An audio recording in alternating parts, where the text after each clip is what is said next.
श्री राधा रानी का स्वयं से संवाद। प्रेम की विचित्र स्थिति।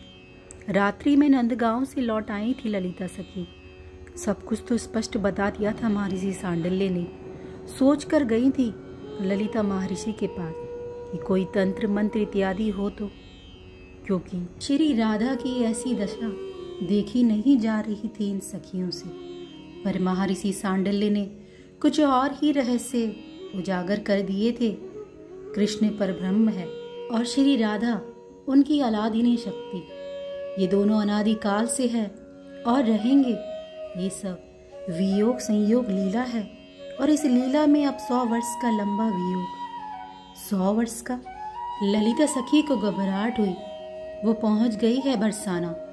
कुंज में ही मिलेंगे श्री राधा, क्योंकि जब से कृष्ण मथुरा गए हैं तब से महल में कम ही रहती है श्री राधा रानी। अकेली है कुंज में। अर्धरात्रि हो गई है पर अकेले बोले जा रही है। एक लता की ओट से सुनती है सारी बातें ललिता सखी। श्री राधा जी बोल रही है, ललिता ठीक कहती है, मैं इन दिनों अस्वस्थ हो गई हूँ। अस्वस्थ तो होंगी ही। जो ना मानने योग्य बातें हैं उन्हें भी मैं मान लेती हूँ और फिर अकेले बैठी रोती हूँ। अब देखो, ये कोई मानने योग्य बात है कि मेरे जो सर्वस्व है, जीवन धन है, प्राण है मेरे, उन्होंने मेरा परित्याग किया और मथुरा चले गए। भला ये सत्य हो सकता है? वो कहाँ करुणा निधान और मुझ पदाश्रिता को त्यागेंगे? अरे फिर कुछ देर श्री राधा रानी हंसती है। कुंज गूंज जाता है श्री राधा की हंसी से। जैसे तैसे अपनी हंसी को शांत करती है। सुना है कंस की दासी कुब्जा को भी अपना लिया। भैया श्री दामा बता रहा था कि कंस दासी कुब्जा है ना, जो 3 जगह से टेढ़ी थी, उसे अपना लिया कृष्ण ने। अब जो कुब्जा जैसी को अपना सकता है वो भला मुझे त्यागेगा? नहीं, वो करुणावान है, वे किसी का त्याग नहीं करते। मुझे तो लगता है वे मथुरा भी नहीं गए, यहीं कहीं छुप गए हैं। अक्रूर आया था, हाँ, उसके रथ में बैठे भी थे मेरे प्राणधन, पर 4 कदम ही तो है आगे मथुरा। चले गए और आ भी गए। पता नहीं क्यों इतनी सी बात को लेकर इतनी ऊहापोह। सखियां हैं, आपस में खूब बोलती है, बतियाती है, पर मेरे सामने आते ही वो चुप हो जाती है। मुझे कुछ नहीं बताती, पर मैं क्या समझती नहीं हूँ? अब है कृष्ण, तुम ही समझ लो। मैं तो कहीं जाने वाली हूँ नहीं। इस ब्रज को छोड़कर मैं कहीं नहीं जा सकती। क्यों जाऊं? तुम्हारी चरण धूल यही है, इसी वृंदावन में है। मथुरा में कहाँ है तुम्हारी चरण धूल? वहाँ तो पादुका पहनते हो ना, पर मैंने तुम्हें कभी वृंदावन में पादुका पहने नहीं देखा।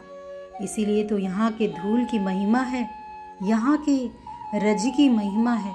अब ललिता कह कर गई है कि लाडली, तुम्हारा दुख देखा नहीं जाता, इसीलिए मैं नंदगांव जा रही हूँ। पगली है वो, नंदगांव में जाकर क्या करेंगी वो? कहने लगी महर्षि सांडिल्य के पास जाऊंगी, गांधा तवीज मंत्र तंत्र ये सब करवाऊंगी, तुम्हारी नजर उतरवाऊंगी। हंसती है श्री राधा रानी। अब मुझे कौन नजर लगाएगा? रूप सौंदर्य तो अब रहा नहीं। तंत्र मंत्र क्या काम करेगा मुझ पर? भूत लगा है शायद तुम पर। ललिता कहती है, तभी तुम लाडली कभी हंसती हो कभी रोती हो। अब उस ललिता को कौन समझाए? मुझे भूत नहीं लगा, नंद का पूत लगा है। हंसती है जोर जोर से। ललिता सखी ये सब देख कर रोती है, हिलकियों से रोती है, पर फिर संभल गई। ये दोनों की लीला है, ब्रह्म और अलादिनी की ये लीला है।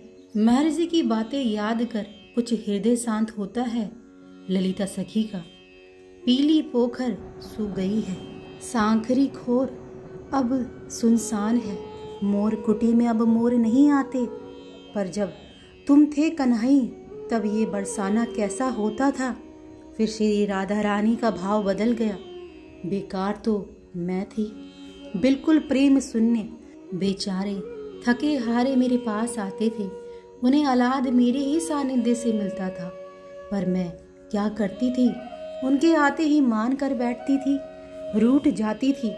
मैंने प्रेम को नहीं जाना, मैं प्रेम से रहित, शुष्क। और वह तो प्रेम निधि, प्रेम के घनी भाव, उनमें तो मात्र प्रेम ही प्रेम था। और मुझ में, मैं तो एक मूर्खा नारी। हाँ, उन्हीं के प्रेम ने तो मुझे गर्विता बना दिया था। बार बार रूठने में मुझे आनंद आने लगा था। ये कैसा प्रेम था तेरा राधा, तेरे रूठने से उन्हें कितना कष्ट होता होगा, कभी सोचा। स्वयं से संवाद कर रही है श्री राधा रानी। ललिता तो लता की ओट से देख रही है, सुन रही है। अपने इसी असीम प्रेम के कारण वो पराधीन हो जाते थे। मेरी एक स्मित हास्य के लिए वे क्या नहीं करते थे। पराधीन, मेरे पराधीन हो गए थे वे। हंसी गूंजती है फिर कुंजों में श्री राधा रानी की। कितनी अद्भुत बात, स्वयं ही प्रेम प्रदान करते हैं और फिर स्वयं ही उस प्रेम के पराधीन हो जाते हैं। पर मैंने उन्हें बहुत दुख दिया। प्रेम का अभिप्राय प्रेमी को दुख देना नहीं होता। प्रेम तो सुख देकर प्रसन्न होता है। आषाढ़ बीत रहा था, सावन का महीना आ रहा था। मैंने ही उनसे कहा, झूला डालना अमुआ की डाल में, फिर तुम और हम दोनों मिलकर झूला झूलेंगे।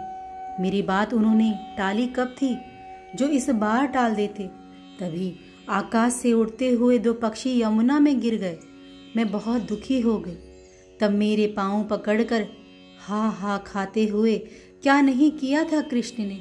मैंने कहा, काली नाग के कारण हमारे पक्षी मर रहे हैं यमुना में। मुझे झूला झुलाना चाहते हो तो जाओ, कालिया नाग को नथ कर लाओ। हे कृष्ण, कालिया नाग की रस्सी से झूला बनाया गया हो, उसी में मैं झूलूंगी। कितना कष्ट दिया मैंने, पर मेरी बात मानते हुए वे गए। कालिया नाग को नथ कर ले आए और उसी नाग की रस्सी बनाकर हम झूले में झूले थे। पर ये प्रेम नहीं है। प्रेम अपनी बात नहीं मनवाता, वो तो प्रेम की इच्छा में ही अपनी इच्छा समझता है। मैंने प्रेम को कलंकित किया है। मैं कलंकिनी हूँ। एकाएक रक्त मुखमंडल हो गया था श्री राधा रानी का। तुझे जीने का अधिकार नहीं है राधा, तू मर क्यों नहीं जाती। स्वयं को ये कहते हुए श्री राधा रानी यमुना की ओर दौड़ी। लाडली, नहीं, पीछे से ललिता सखी ने पकड़ लिया। मुझे छोड़ दे, मुझे मरने दे ललिता, मैंने अपने प्राण धन को बहुत दुख दिया है, मुझे छोड़ दे, छोड़ दे। श्रीदामा भैया कुछ कह रहे थे, उनको उनके सखा ने कहा होगा ना। मैं तो कुछ पूछ भी नहीं पाती अपने श्रीदामा भैया से। क्या क्या कह रहे थे भैया, क्या कहा उनसे मेरे प्रियतम ने। श्रीदामा, मुझे बस एक बात का दुख होता है कि मेरे कारण वृंदावन में कोई मृत्यु का ग्रास न बन जाए। अगर ऐसा हुआ ना तो ये कृष्ण अपने आप को कभी क्षमा नहीं कर पाएगा। ललिता के मुख से ये सुनकर, क्या ऐसा कहा था मेरे प्राणनाथ ने, हम मर जाएंगी तो उन्हें कष्ट होगा। हाँ, कुछ 1 वर्षों में वो आए यहाँ और हम अगर मर गई हो तो कितना कष्ट होगा उन्हें। नहीं नहीं, हम मरेंगी नहीं, हम हंसती रहेंगी ताकि उन्हें हमारा हंसता चेहरा दिखे, उन्हें अच्छा लगेगा। मैं अब रोऊंगी भी नहीं, आज के बाद में हंसती रहूंगी, क्योंकि क्या पता कब आ जाए कृष्ण यहाँ और हमें रोती हुई देखे तो उन्हें कष्ट होगा ना। राधा हंसेंगी, तू भी हंस ललिता, सब हंसो क्योंकि उसे अच्छा लगेगा। ललिता ने दूसरी ओर मुंह फेर लिया क्योंकि उनके नेत्रों से अश्रु प्रवाह शुरू हो गए थे। जय श्री राधा, जय श्री हरिवंश।